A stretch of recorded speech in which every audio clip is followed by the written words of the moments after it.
Assalamualaikum. Today I would like to present to you about our topic youth employment. First of all, I will talk about what is unemployment. Unemployment is a major macroeconomic issue faced by many countries, including Malaysia. It occurs when individuals who are willing and able to work are unable to find jobs. Among all labor force groups, youth unemployment is a growing concern due to its long-term impact and economic growth and social stability. And our focus is on Malaysia. So in Malaysia, youth employment mainly affects individuals aged 15 to 30 years old, especially fresh graduates like us and school leavers. Despite having educational qualifications, many youth face difficulties in securing employment due to lack of experience, skill mismatch, and limited job opportunities. And so, youth unemployment is not only an economic issue, but also a social problem. As prolonged unemployment may lead to loss of skills, low income and social problems, this assignment analyzes youth unemployment in Malaysia by examining recent trends, identifying its cause and effects, and also discussing government measures to address this issue. So, that's it for my introduction. My team members will explain more about their own points. Thank you. This slide explains skill mismatch. It refers to a situation where the skill, qualification, or experience of workers do not match the skill required by the labor market. In Malaysia, technological advancement and digitalization have increased the demand for technical and digital skills. However, many fresh graduates still lack practical experience and job-specific skills. As a result, youth struggle to secure suitable employment. At the same time, routine and low-skilled jobs are declining while high-skilled sectors like IT and finance are expanding. This creates structural unemployment where job vacancies exist but youth are unable to fill them due to unsuitable skills. This problem becomes worse during economic slowdown. Therefore, cooperation between education institutions, training providers, and industry is needed through internship, industry-based training, and reskilling. This slide focuses on the lack of work experience. It refers to a situation where fresh graduates or young job seekers have limited exposure to real workplace environments such as internship or practical training. Many graduates in Malaysia face unemployment because of this limited exposure. Employers often prefer candidates with prior experience, which disadvantage first-time job seekers. The rapid growth in the higher education had also increased competition for entry-level jobs. There is a clear gap between academic knowledge and the practical skill required by employers. Economic slowdown further reduced hiring and training opportunities, delaying your employment. Therefore, structured internship, mentorship, and industry-based training programs are essential to better prepare graduates for the job market. With that, I now hand the floor over to my teammates for the next segment. Assalamualaikum and hi, my name is Nurul Farahin binti Edi.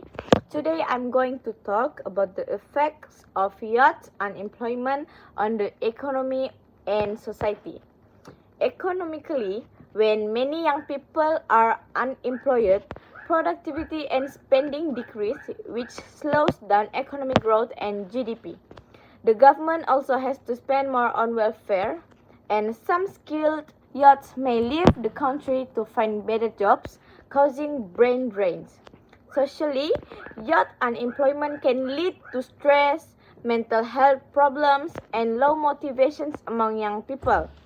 In the long run, it can increase social issues like crime and delay major life decisions such as marriage or buying a home. Overall, youth unemployment affects not only young people but also the country's economy and social well-being. Assalamualaikum, my name is Nur Shafika. Today I will explain two government measures to reduce youth unemployment in Malaysia, which are monetary policy and fiscal policy. First, monetary policy. First, I will talk about monetary policy. Monetary policy is used by the government to control money supply and interest rate. When unemployment is high, Bank Negara Malaysia can lower interest rate. This makes it easy for people and companies to borrow money. When companies borrow more money, they can start new businesses or expand existing businesses. As a result, uh, more job opportunities are created, especially for young people. However, military policy alone is not always effective. If people do not spend money or companies do not invest, unemployment may still remain high. Therefore, monetary policy should be combined with others policy to reduce unemployment effectively. Next, I will explain fiscal policy. Fiscal policy involves government spending and tax. The government can reduce unemployment by spending more on infrastructure projects such as roads, housing, and public facilities. Uh, their project create many job opportunities and help young people find employment. Besides that, the government can also give subsidies or tax reduction to employers. This encourage companies to hire more young workers. So, in conclusion, fiscal policy help create jobs directly and increase economic activity. That's all. Thank you. For the conclusion, this presentation highlights that youth unemployment remains a serious socio-economic issue in Malaysia. This problem is mainly driven by several key factors, including skills mismatch between graduates and industry needs, lack of work experience among young people, and limited job opportunities in certain sectors. If this issue is not properly addressed, youth unemployment can negatively affect the country's economic growth.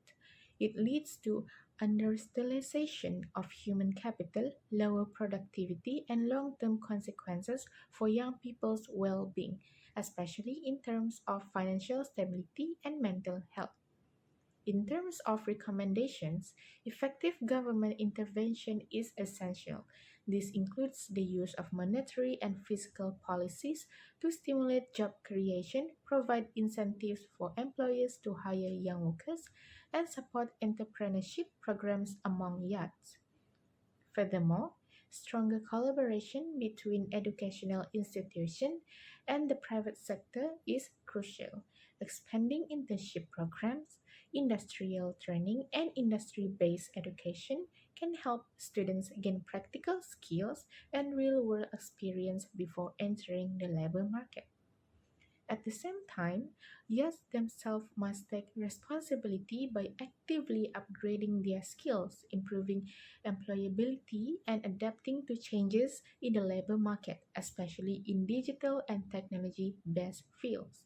In conclusion, with combined efforts from the government, education sector, private sector, and youths, the issue of youth unemployment in Malaysia can be reduced, contributing to a more sustainable and inclusive economic future.